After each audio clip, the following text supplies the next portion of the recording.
عزو سلام تانا تقبلوا كل كرنات عالم تركبوا تخطاتلتنا أبالات نسدرابيت قلم قوانقوا زخونكم تعذبتنا انبار لومور كم تلمود نايلوم تخرس حابت زينا الحزنا قريبنا لكم لنا نابت فلام زينا كنبل ኤርትራ 22.4 ሚታዊ ተማሃሮ 12 ክፍሊ ቤት ትምህርቲ ሳዋ መልቀቅ ሃገራዊ ፈተና መሕላፎም ኣፍሊጣ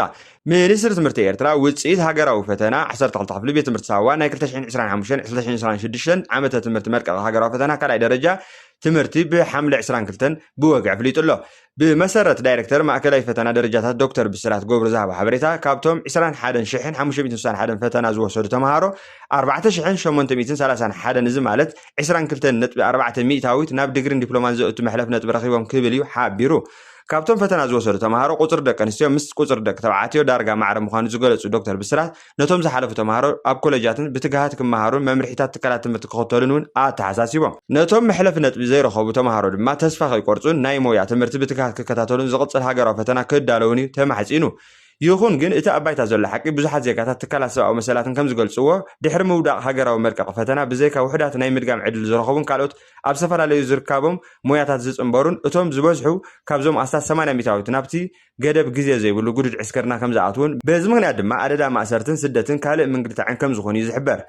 እቲ ፈተና ካብ 16 ክሳብ 22 ሜጋቢት 2025-2026 ኣብ ሳዋ ኣስመራ ዝተፈላለዩ ማእከላት ሓይልታት ምክልኻልን ከምኡውን ኣብ ሪያድን ጅዳን ኣብ ዝርከባ ኣብያተ ትምህርቲ ማሕበረkom ኤርትራ ከም ዝተኻየደ ይዝፍለጥ ብተወሳኺ 89.3 ሚታዊት ካብ ተፈተንቲ ስሩዕ ተማሃሮ ክኾኑ ከለዉ 10.7 ሚታዊት ድማ ደጊሞም ዝተፈተኑ ተማሃሮ ምንባሮም ተሓቢሩ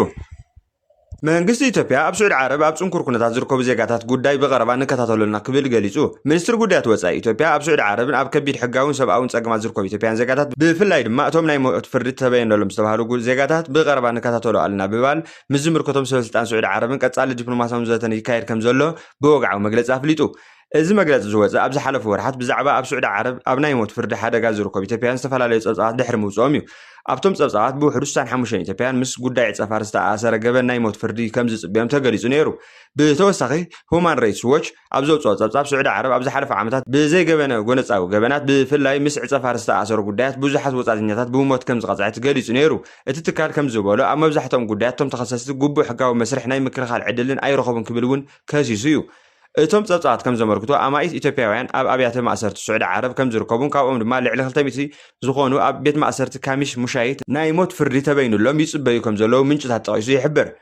ኣብ ዝሓለፈ ጉንበት ቢቢሲ ትግርኛ እውን ምስ ገለ ካብቶም ኣባላት ስሩዓት ስድራቤታት ብምዝራብ ብዙሓት ኢትዮጵያውያን ብፍላይ ድማ ተጋሩ ኣብ ከቢድ ኩነታት ከም ዝርከቡ ዝገልጽ ሰፊሕ ሓተታ ኣቕሪቡ ምንባሩ እውን ይዝከር ብወገን መንግስቲ ኢትዮጵያ ኣብ ሪያድ ዝርከብ ኤምባሲ ጅዳ ዝርከብ ዋና ቆንስል ኣቢሉ ምስ ሰበስልጣን ሱዑድ ዓረብ ቀጻሊ ዘተ ይገብር ከም ዘሎ እዩ ተገሊጹ እቲ ዘተ እቶም ዜጋታት ሰብኣዊ ምሕረት ቆንስላዊ ሓገዝ ግቡእ ሕጋዊ መስርሕ ክረኽቡ ብምጽዋዕ ይካየድ ከም ዘሎ እቲ ሚኒስትሪ ገሊጹ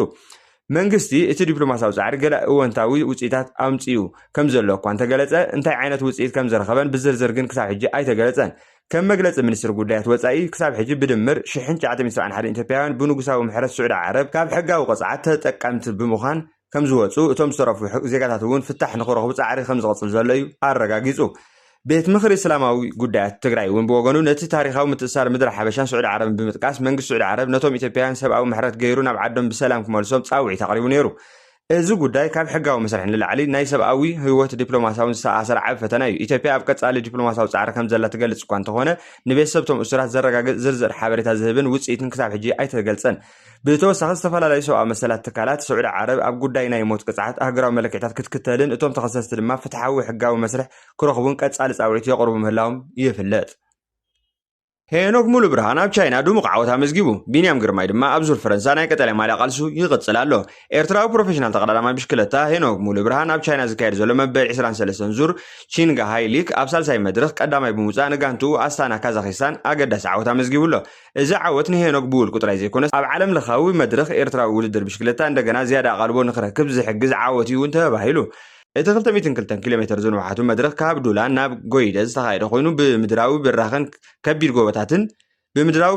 ከቢድ ጎበታትን ኣዝዩ ፈታኒ ነይሩ ይኹን እምበር ሄኖክ ብተወሳኺ ናይ ጋንትኡ ስሩዕ ምርሒት ተጠቒሙ ኣብ መወዳእታ ኪሎ ሜትራት ነቶም ዓበይቲ ተወዳደርቲ ብምብላፅ ናብ መስመር ፍጻመ ቀዳማይ ኮይኑ በፂሑ ኣሎ ብፍላይ ብጻዩ ክርስቲያን ሬድግሬስ ዝገበረሉ ሓያል ድጋፍ ኣብ ምዕዋቱ ዓብ ግደ ከም ዝነበሮ እውን ተገሊጹ በዚ ዓወት እዚ ሄኖግ ኣብ ሓፈሻዊ ሰሌዳ ድማ ናብ ቅድሚት ክግስግስ ዕድል ረኺቡሎ ኣብ ሓፈሻዊ ምድብ ካብ ብጫ ማልያ ዝለበሰ ጆናታን ክለቨር ብሓንቲ ካልእ ጥራይ ተበሊጹ ካልኣይ ደረጃ ሒዙ ምህላው ድማ ነቲ ቀጻሊ መድረኻት ኣዝዩ ተወዳዳሪ ከም ዝኸውን የርኢ ሄኖግ ሙሉእ ብርሃን ኣብ ዝሓለፈ ዓመታት ብዘራእዮ ስሩዕ ብቕዓት ኣብ ኣፍሪቃን ኤውሮጳን ስሙ ዝጸንዐ ተቐዳዳማይ እዩ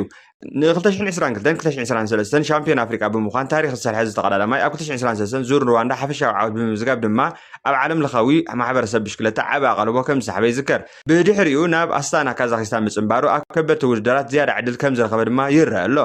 ዙር ሽንግሃይ ሊግ ካብ 2000 ክሳብ 4000 ሜትር ልዕሊ ጽፍሒ ባሕሪ ዝካየድ ብምዃኑ ሕፅረት ኦክሲጅን ንተቐዳደምቲ ከቢድ ፈተና ይፈጥር ይኹን እምበር ኣብ ከም ኣስመራ ዝኣመሰለ ልዑል ብረኸ ዝዓበዩ ኤርትራውያን ተቐዳደምቲ ምስ ዝዓይነት ኩነታት ኣየር ብተፈጥሮ ዝተለኣመዱ ስለ ዝኾኑ ኣብ ከምዚ ዓይነት ውድድራት ዝለዓለ ውፅኢት ከመዝግቡ ትህፅቢት ይግበረሎም እዩ ብኻልእ ወገን ኤርትራዊ ኮኸብ ተቐዳዳማይ ብሽክለታ ቢንያም ግርማይ ድማ ኣብ መበል 113 ዙር ፈረንሳ 2026 ናይ ቀጠልያ ማልያ ቃልሱ ይቕፅል ኣሎ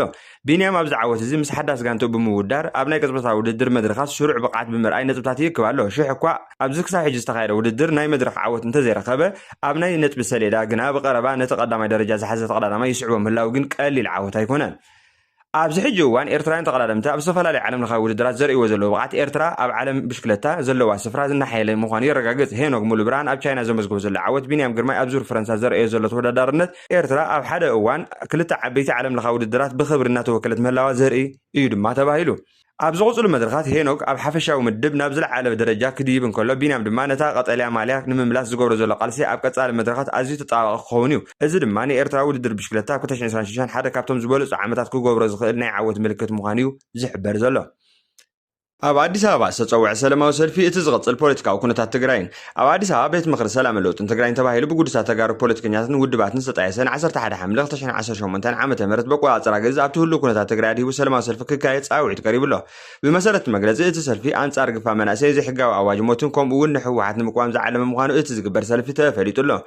እቲ ንገዛ ርሱ ዝተመልሰ መንግስቲ ኢሉ ዝሰየመ ጉጅለ ሕወሓት ብዝፈጠሮ ናይ ሓይልን ምልክን ምሕደራ ዝፈጠሮ ፖለቲካዊ ውጥረት ኣብ ትግራይ ተኸሲቱ ዘሎ